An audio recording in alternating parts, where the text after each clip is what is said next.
Ce que j'aurais refait, c'est évidemment penser au pire, parce que quand on a eu à gérer ces norias d'hélicoptères et ce blackout total que nous avons eu pendant plusieurs heures avec ces communes qui étaient enclavées et par leurs accès et par la rupture de communication, j'aurais peut-être anticipé de prévoir encore des dispositions plus robustes, plus adaptées à ce contexte-là, mais il est tellement d'une ampleur sans précédent que je pense que ces réflexions doivent se faire à un niveau national, et puis où toutes les régions et tous les départements doivent travailler aussi à cette concertation-là.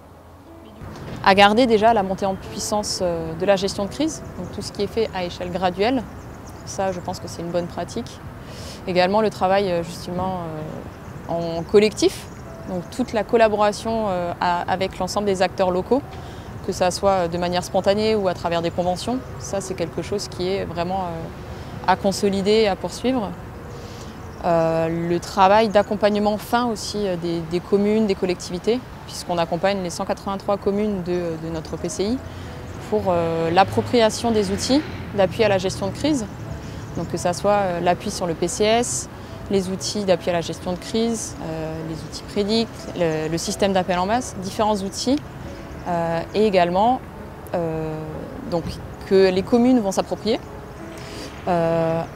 Il y a également la formation donc, des élus, puisqu'ils doivent avoir conscience de la boîte à outils qu'ils ont dans les mains pour pouvoir la déclencher, vu que c'est quand même le maire qui est directeur des opérations de secours.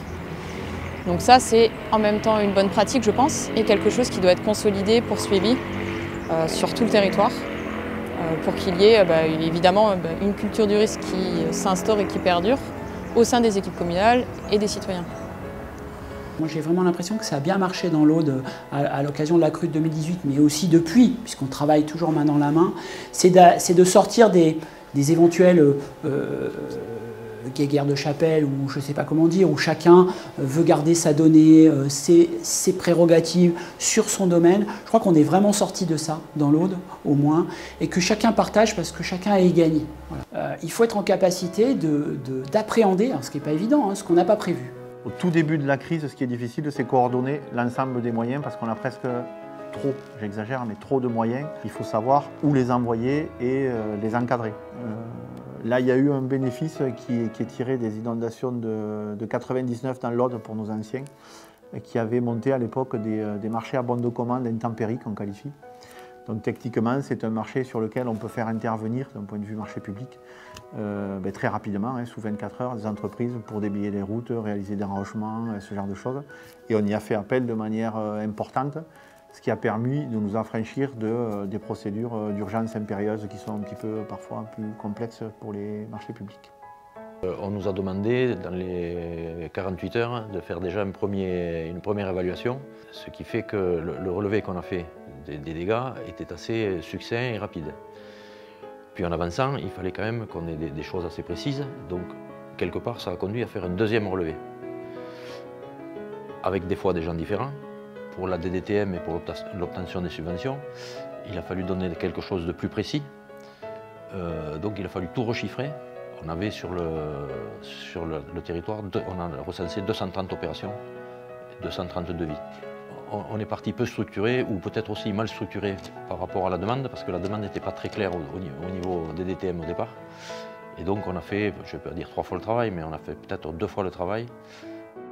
On est en train de passer ce message, en plus de l'information préventive au comportement qui sauve, c'est d'aller vers les gens et de leur expliquer pourquoi, d'où viennent des comportements qu'on juge inadaptés au risque inondation. Typiquement, pourquoi retrouve-t-on encore des personnes qui vont chercher leur voiture dans un garage en pleine inondation et qui malheureusement vont vers une fin funeste. On les amène quelque part à faire une certaine introspection, à se dire « je suis faillible ».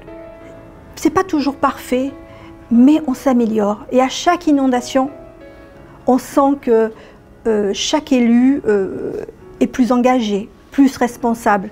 Ça, c'est des avancées notoires. Et au niveau du monde associatif, après chaque inondation, eh bien, on est de plus en plus nombreux à rejoindre notre réseau.